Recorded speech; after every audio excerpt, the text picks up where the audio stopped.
Hello दोस्तों, आज हम एक इंटरेस्टिंग टॉपिक डिस्कस करने वाले हैं जो रिसेंटली काफ़ी न्यूज़ में था। रिलायंस इंडस्ट्री ने अनाउंस किया है कि वो बोनस शेयर्स इशू करने वाली है। Esteemed shareholders, our founder firmly believed that you are the backbone of Reliance and that you deserve a substantial reward from time to time as your company grows from strength to strength. I have supreme confidence in the robust performance and the bright future growth prospects of all our businesses. Based on this confidence, I would like to share some good news with you today. At 1:45 p.m. today, Reliance Industries Limited has sent a notice to the stock exchanges that the board of directors will meet on the 5th September to consider issuing bonus shares in the ratio of 1:1. लेकिन सबसे पहले हमें ये समझना जरूरी है कि ये बोनस इशू और स्टॉक स्प्लिट होता क्या है और दोनों में क्या फ़र्क होता है। तो चलिए बिना किसी देरी के शुरू करते हैं। वीडियो को एंड तक जरूर देखिएगा क्योंकि एंड में एक्सेल शीट पे कैलकुलेशन के साथ हम लोग bonus issue and stock split के इम्पैक्ट को समझने वाले हैं। क्या है बोनस शेयर और स्टॉक स्प्लिट? आप में से कई लोग सोच रहे होंगे कि बोनस शेयर और स्टॉक स्प्लिट दोनों एक ही चीज़ है, लेकिन ऐसा बिल्कुल भी नहीं है। दिखने में ये दोनों सेम लगते हैं, लेकिन असल फ़र्क इनके इम्पैक्ट में होता है। आइए सबसे पहले ये समझते हैं कि दोनों चीज़ें कैसे काम करती है। मान लीजिए कोई एक कंपनी है जिसके पास 10 लाख शेयर्स है। अब अगर वो कंपनी 1:1 बोनस इशू अनाउंस करती है, इसका मतलब है हर एग्जिस्टिंग शेयर के लिए एक नया शेयर इशू किया जाएगा, तो टोटल शेयर्स हो जाएंगे 20 लाख। इसी तरह 1:2 स्टॉक स्प्लिट में भी शेयर्स का नंबर डबल हो जाएगा, यानी 10 लाख शेयर्स अब बन जाएंगे 20 लाख शेयर्स। आइए वैल्यूएशन और मार्केट कैप पे इसका क्या इफेक्ट पड़ेगा इसको देखते हैं। यहाँ पर एक इम्पॉर्टेंट पॉइंट याद रखने लायक है कि कंपनी के प्रॉफिट्स या बिजनेस में कोई चेंज नहीं होता, यानी वैल्यूएशन में भी कोई चेंज नहीं आएगा। शेयर प्राइस और ईपीएस अर्निंग पर शेयर दोनों केसेस में हाफ हो जाएंगे, लेकिन मार्केट कैप सेम रहेगी क्योंकि ओवरऑल वैल्यू नहीं बदली है। आइए बैलेंस शीट पर इसका क्या इम्पैक्ट आएगा इसको देखते हैं। पहले स्टॉक स्प्लिट का इम्पैक्ट समझते हैं। स्टॉक स्प्लिट के केस में शेयर का फेस वैल्यू हाफ हो जाता है। मान लीजिए फेस वैल्यू 10 रुपीज़ थी, तो स्प्लिट के बाद ये 5 रुपीज़ हो जाएगी। स्टॉक स्प्लिट के केस में शेयर कैपिटल में कोई चेंज नहीं होता है। नंबर ऑफ शेयर्स बढ़ जाते हैं बट फेस वैल्यू कम हो जाती है, जिस वजह से शेयर कैपिटल पे कोई इम्पैक्ट नहीं आता है। मान लीजिए एक कंपनी है XYZ लिमिटेड। इस कंपनी के पास 10 लाख शेयर है और उसके शेयर की फेस वैल्यू है 10 रुपीज़। तो स्प्लिट के पहले शेयर कैपिटल होगी number of shares outstanding multiply by face value. So 10 lakh shares multiply by 10 rupees face value is equal to 1 crore share capital. अगर स्टॉक स्प्लिट 1:2 के रेशो में किया गया है तो स्प्लिट के बाद अब फेस वैल्यू 10 रुपीज़ का हाफ हो जाएगी, मतलब 5 रुपीज़ की हो जाएगी। तो स्प्लिट के बाद नंबर ऑफ शेयर्स भी इस कंपनी के डबल हो जाएंगे, मतलब पहले जो 10 लाख शेयर्स थे अब 20 लाख हो जाएंगे। अब स्प्लिट के बाद इस कंपनी की शेयर कैपिटल देखते हैं। शेयर कैपिटल निकालने के लिए हम लोग नंबर ऑफ शेयर्स को फेस वैल्यू से मल्टीप्लाई करते हैं। सो इस केस में 20 lakh multiply by 5 is equal to 1 crore. मतलब स्प्लिट के पहले भी 1 करोड़ का शेयर कैपिटल था और स्प्लिट के बाद भी 1 करोड़ का शेयर कैपिटल है, यानी स्प्लिट के केस में शेयर कैपिटल में कोई चेंज नहीं होता है। आइए अब बोनस इशू के इम्पैक्ट समझते हैं बैलेंस शीट पे। बोनस इशू में नए शेयर्स इशू किए जाते हैं लेकिन फेस वैल्यू वही रहती है। बोनस इशू के केस में शेयर कैपिटल पे क्या इम्पैक्ट आएगा इसके लिए पहले वाला एग्जांपल ही देखेंगे, XYZ लिमिटेड वाला, जिसका 10 लाख नंबर ऑफ शेयर्स है और फेस वैल्यू 10 रुपीज़ की है। बोनस के पहले XYZ लिमिटेड की शेयर कैपिटल होगी 10 lakh multiply by 10 rupees is equal to 1 crore. Bonus के बाद नंबर ऑफ शेयर्स डबल हो गए और फेस वैल्यू सेम है। सो स्प्लिट के केस में फेस वैल्यू हाफ हो गया था, बट बोनस के केस में फेस वैल्यू सेम है। बोनस के बाद XYZ लिमिटेड का शेयर कैपिटल होगा 20 lakh multiply by 10 is equal to 2 crore. मतलब बोनस के पहले शेयर कैपिटल था 1 करोड़ का और अब बोनस के बाद शेयर कैपिटल हो गया 2 करोड़ का, यानी बोनस के केस में शेयर कैपिटल बढ़ जाती है। यहाँ ध्यान देने वाली बात यह है कि XYZ लिमिटेड के केस में शेयर कैपिटल जो इंक्रीज हुई है 1 करोड़ से बढ़कर 2 करोड़ हो गई है, ये कंपनी के रिजर्व्स एंड सरप्लस से डिडक्ट करके की गई है। कंपनी के रिजर्व्स एंड सरप्लस से 1 करोड़ निकालकर नए 1 करोड़ के बोनस शेयर्स इशू किए गए हैं। सो XYZ लिमिटेड का रिजर्व्स एंड सरप्लस 1 करोड़ से कम हो जाएगा। इसका मतलब ये हुआ कि एक तरह से बोनस इशू को आप एक स्टॉक डिविडेंड के रूप में भी देख सकते हैं। रिजर्व से पैसा निकालकर नए शेयर्स इशू कर दिए जाते हैं, इसीलिए रिजर्व्स कम हो जाते हैं। आइए अब हम लोग एक्सेल सीट पे एग्जाम्पल के साथ समझते हैं।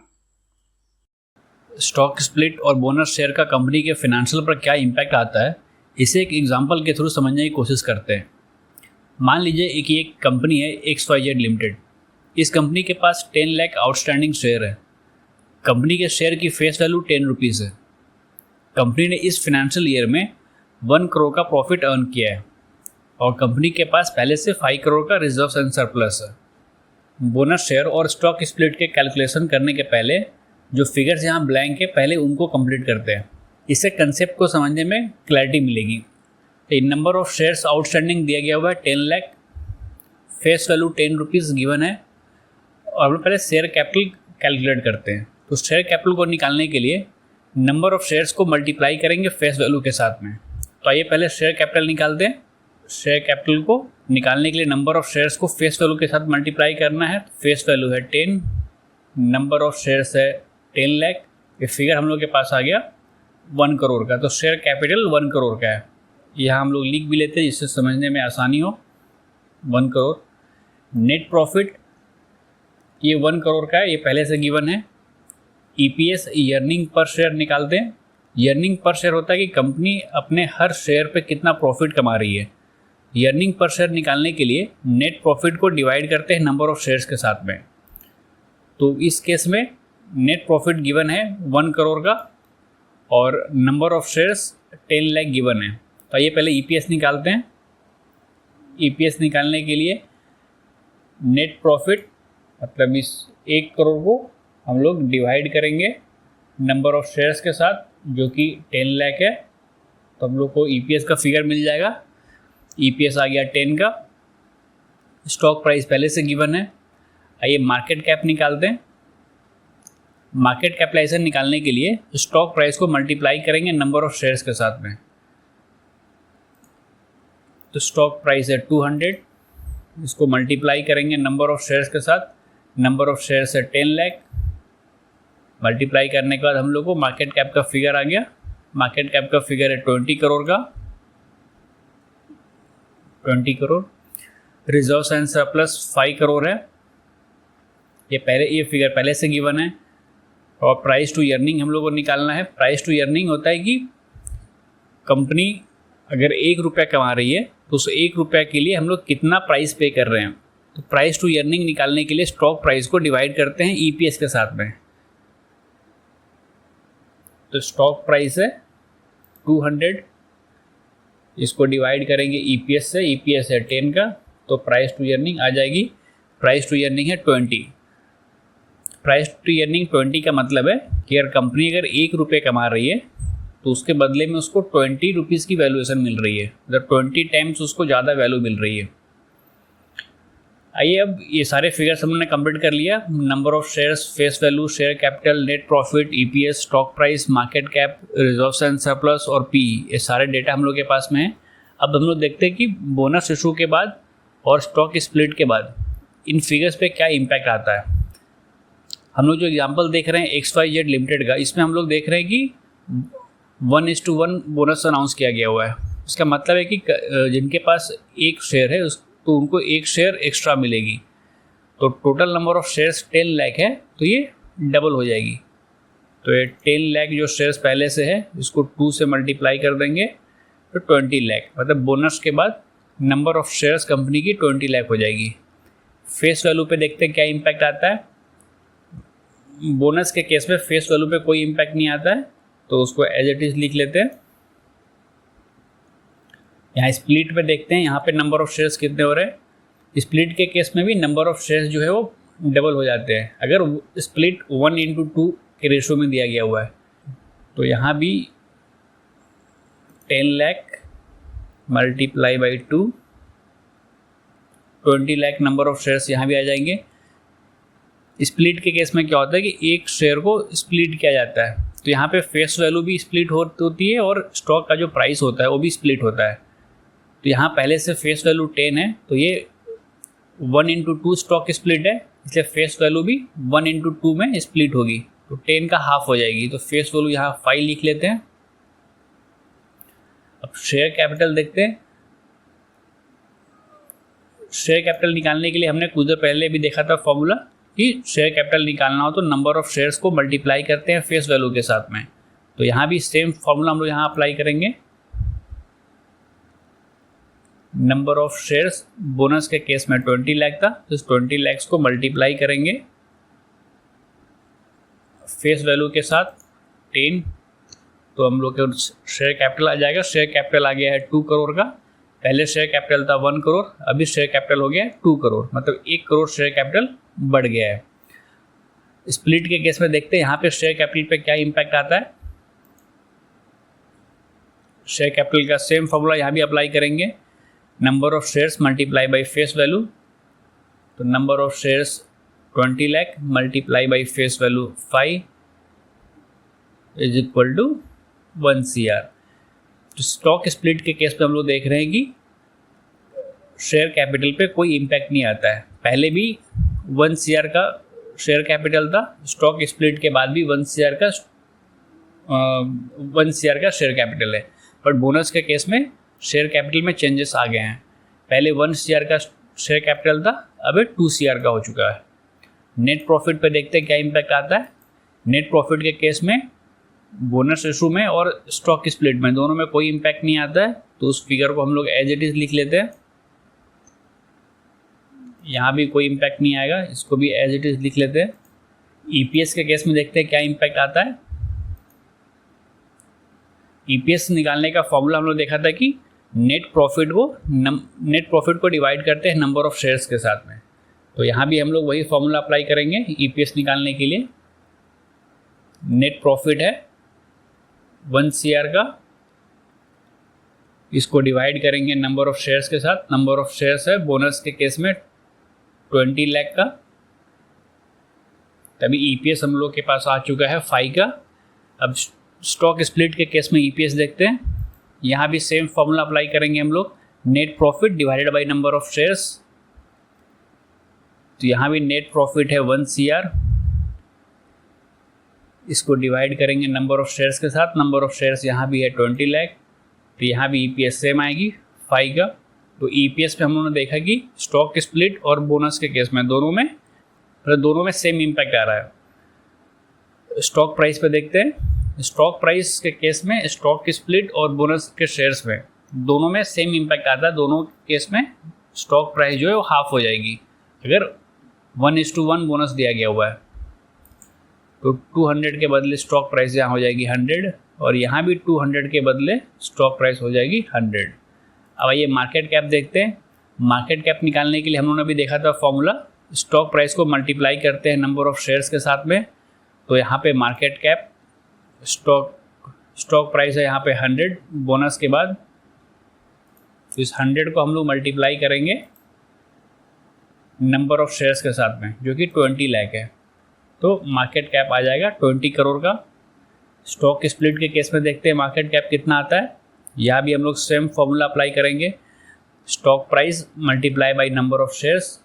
यहाँ भी स्टॉक प्राइस है 100, तो इस 100 को मल्टीप्लाई करेंगे नंबर ऑफ शेयर्स के साथ जो कि 20 लाख है, तो यहाँ भी मार्केट कैप आएगा 20 करोड़ का। तो मार्केट कैप के साथ भी हम लोग देखा कि स्टॉक स्प्लिट और बोनस में दोनों में सेम इम्पैक्ट आता है। मार्केट कैप पहले 20 करोड़ का था और स्प्लिट के बाद या बोनस के बाद दोनों में मार्केट कैप सेम रहता है, कोई चेंज उसमें नहीं आता है। रिजर्व्स एंड सरप्लस में देखते हैं। स्प्लिट के केस में रिजर्व्स एंड सरप्लस पे कोई चेंज नहीं आता है, तो इसको हम लोग एज इट इज़ लिख लेते हैं। बट बोनस के केस में रिजर्व्स एंड सरप्लस में चेंज आता है। ये चेंज क्यों आता है ये समझते हैं। जैसे यहाँ हम लोगों ने देखा था कि शेयर कैपिटल के केस में पहले जो शेयर कैपिटल था वो 1 करोड़ का था, बोनस के बाद शेयर कैपिटल 1 करोड़ से बढ़ गया था। तो ये जो 1 करोड़ से शेयर कैपिटल जो बढ़ गया है, ये 1 करोड़ का जो अमाउंट है वो रिजर्व्स एंड सरप्लस से लिया गया है।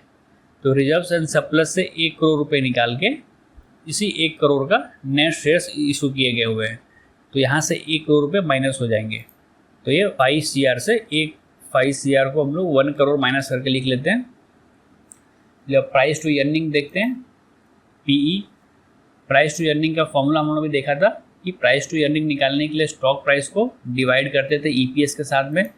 तो price to earning, stock price है बोनस के केस में 100,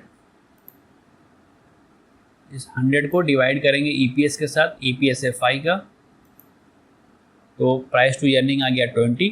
स्टॉक स्प्लिट के केस में देखते हैं P कितना आता है। यहाँ भी हम लोग सेम फॉर्मूला अप्लाई करेंगे, stock price divided by EPS। यहाँ स्टॉक प्राइस है 100, इस 100 को डिवाइड करेंगे EPS के साथ जो कि 5 है, तो हम लोग P मिल जाएगा 20 का। तो हम लोगों ने देखा कि PE जो है वो स्टॉक स्प्लिट के केस में और बोनस शेयर के केस में, दोनों के केस में सेम रहता है, कोई चेंज नहीं होता है। तो यहाँ इस एग्जाम्पल से हम लोगों ने ये देखा कि नंबर ऑफ शेयर्स जो है वो दोनों केस में सेम रहते हैं। 20 लाख यहाँ भी हुआ, 20 लाख यहाँ भी हुआ। फेस वैल्यू स्टॉक स्प्लिट के केस में हाफ हो गया, बट बोनस के केस में फेस वैल्यू पे कोई इम्पैक्ट नहीं आया। शेयर कैपिटल स्टॉक स्प्लिट के केस में उसमें कोई इम्पैक्ट नहीं आया था, सेम था, बट बोनस के केस में शेयर कैपिटल बढ़ गया है। नेट प्रॉफिट पे कोई इम्पैक्ट नहीं आता है स्टॉक स्प्लिट के केस में भी और बोनस के केस में भी, net profit as it is रहता है। EPS के केस में हमने देखा कि EPS पे इम्पैक्ट आता है, कि दोनों पे सेम इम्पैक्ट आता है। EPS पहले जो 10 था, स्टॉक स्प्लिट पे भी 5 हुआ है और बोनस में भी 5 हुआ है। स्टॉक प्राइस पे भी दोनों पे सेम इम्पैक्ट आता है। जो 200 रुपीज़ का जो प्राइस था, स्टॉक स्प्लिट के केस में 100 हो गया, बोनस के केस में भी 100 हो गया। मार्केट कैप पे कोई इम्पैक्ट नहीं आया है। स्टॉक स्प्लिट के पहले भी मार्केट कैप 20 करोड़ था और बोनस के केस में भी कोई इम्पैक्ट नहीं आया है। बोनस के पहले भी मार्केट कैप 20 करोड़ था, बोनस के बाद भी मार्केट कैप 20 करोड़ है। रिजर्व्स एंड सरप्लस के केस में हमने देखा कि स्टॉक स्प्लिट के केस में कोई इम्पैक्ट नहीं आता है, बट बोनस के केस में जितने अमाउंट से शेयर कैपिटल बढ़ा है उतना अमाउंट रिजर्व्स एंड सरप्लस से माइनस हो जाएगी। प्राइस टू अर्निंग पे कोई इम्पैक्ट नहीं आता है। प्राइस टू अर्निंग जो स्प्लिट के पहले थी, स्प्लिट के बाद भी वही प्राइस टू अर्निंग था, और बोनस के केस में भी जो प्राइस टू अर्निंग बोनस देने के पहले थी वही प्राइस टू अर्निंग बोनस देने के बाद भी रहेगी। तो इस तरीके से हमने देखा कि स्टॉक स्प्लिट और बोनस इशू में क्या फ़र्क है। बेसिकली स्टॉक स्प्लिट एक तरीके से एक मैथमेटिकल गिमिक होता है। कंपनी का कहना ये होता है कि वो लिक्विडिटी बढ़ाना चाहते हैं ताकि ज़्यादा लोग उनके शेयर्स खरीद सकें, लेकिन शेयर प्राइस में कोई सिग्निफिकेंट चेंज नहीं आता जब तक कि शेयर्स बहुत हाई प्राइस पर ना हो। यहाँ प्राइस की बात हो रही है, ना कि वैल्यू की। प्राइस और वैल्यू ये दोनों अलग अलग कंसेप्ट है। जब स्टॉक का प्राइस बहुत हाई हो जाता है, जिस वजह से रिटेलर्स या दूसरे मार्केट पार्टिसिपेंट का पार्टिसिपेशन कम हो जाए, तो लिक्विडिटी को बढ़ाने के लिए स्टॉक स्प्लिट किया जाता है। दूसरी तरफ बोनस इशू को जनरली इन्वेस्टर पॉजिटिव मानते हैं, क्योंकि ये सिग्नल देता है कि कंपनी आगे जाके और बोनस दे सकती है। बोनस इशू के केस में एक और इंटरेस्टिंग बात है कि कंपनी जो डिविडेंड अनाउंस करती है, कंपनी डिविडेंड फेस वैल्यू के परसेंटेज में डिनोट करती है। तो अगर बोनस शेयर्स इशू होता है और डिविडेंड पर शेयर कांस्टेंट रखा जाता है, तो डिविडेंड की अमाउंट बढ़ सकती है। जैसा कि अभी हम लोगों ने देखा एग्जांपल में कि स्प्लिट के केस में फेस वैल्यू कम हो जा रही थी, बट बोनस के केस में फेस वैल्यू पे कोई इम्पैक्ट नहीं आ रहा था। तो कंपनी अगर डिविडेंड फेस वैल्यू के परसेंटेज में अनाउंस करेगी और डिविडेंड का जो डिविडेंड पर शेयर कांस्टेंट रखा जाता है, तो डिविडेंड की अमाउंट बढ़ जाती है बोनस के बाद। तो दोस्तों, बोनस इशू और स्टॉक स्प्लिट का इम्पैक्ट देखने में सेम लगता है, लेकिन दोनों की फाइनेंशियल इम्प्लीकेशंस अलग अलग होती है। बोनस इशू ज़्यादा पॉजिटिव सेंटीमेंट क्रिएट करता है, लेकिन स्टॉक स्प्लिट लिक्विडिटी के लिए होता है। आपको ये वीडियो कैसा लगा ज़रूर बताएं कमेंट्स में, और अगर आपके कोई क्वेश्चंस हैं तो वो भी नीचे लिखना मत भूलिएगा। आपका दिन शुभ हो। मिलते हैं अगले वीडियो में एक नए टॉपिक के साथ। तब तक के लिए इन्वेस्ट वाइजली।